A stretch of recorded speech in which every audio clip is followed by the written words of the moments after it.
Washington, D.C. Mayor Vincent Gray is determined to show that he's more than just talk when it comes to engaging Africans living in the area, a group that comprises about 11% of the city's population.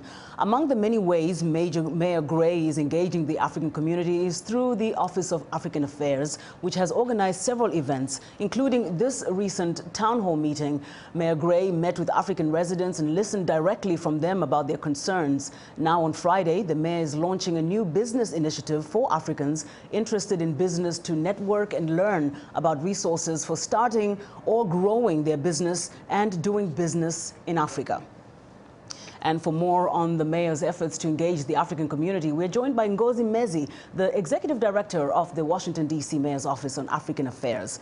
So good to have you back.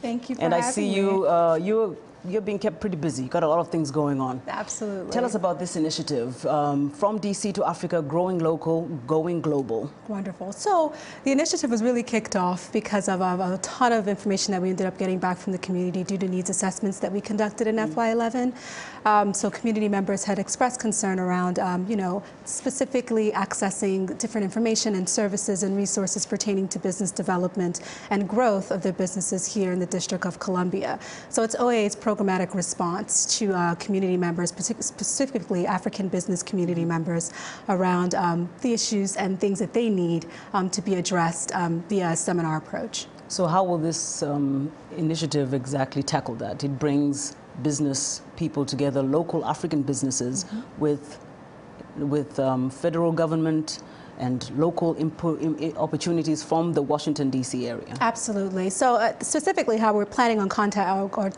actually tackling that, would be through actually convening a lot of different district government agencies, as well as federal partners and nonprofit agencies that are responsible for actually providing information, resources, and services to district businesses that are here in the District of Columbia.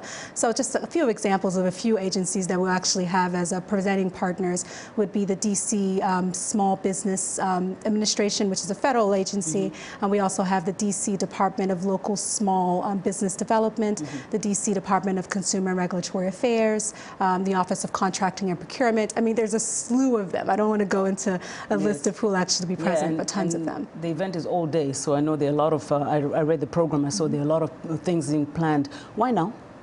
Well, I think it's timely. I mean, the mayor has just launched the Export DC initiative in February, which is really in line with the presidential mandate of doubling exports by the end of 2014.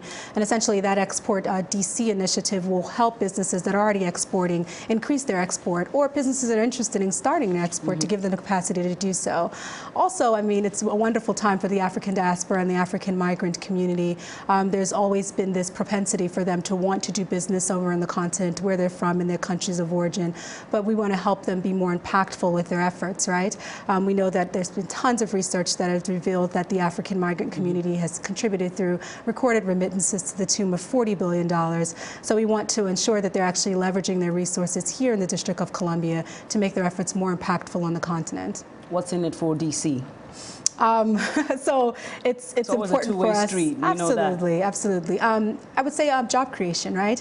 If we have new businesses that are coming, that are developing, that are growing, we're expanding DC's tax base, and then we're also creating jobs through these new businesses that will end up popping up and hopefully thriving here in the District of Columbia.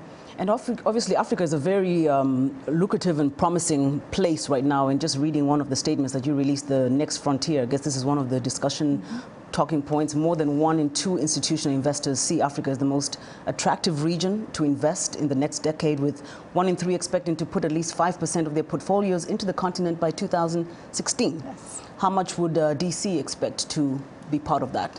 Well, I think that it's difficult to quantify, but DC is definitely wanting to be involved. The mayor has really expressed his interest in, international business as a new frontier for different economic development, revenue, and streams to the District of Columbia, possibly even using the sister city agreements as a segue to actually make that happen. So I think that the district will be very much involved moving forward, and it's really timely, and it really kind of shows the direction in which we're going with this program that we're putting on Friday. Now, DC is going through a little bit of an adjustment right now. Just from a lot of reports you're hearing that there's a lot of kind of people moving out of the district, especially blacks. What is that part also of the mayor's intention to try and retain more black people within Washington, D.C., to revive the community on that respect? And also, what is the potential conflict that might come out of initiatives such as this targeting this particular community? So this initiative, it does target the community, obviously, because our office is putting it on, and we're legislatively mandated to serve the African community. But if you notice, we made the reach wider, because there are people that aren't African immigrants, or that aren't African migrants, that still would be interested in business on the continent. So we want to make sure that we're actually engaging everyone, so that everyone is actually a part of this program, able to learn about how they be able to do business on the continent.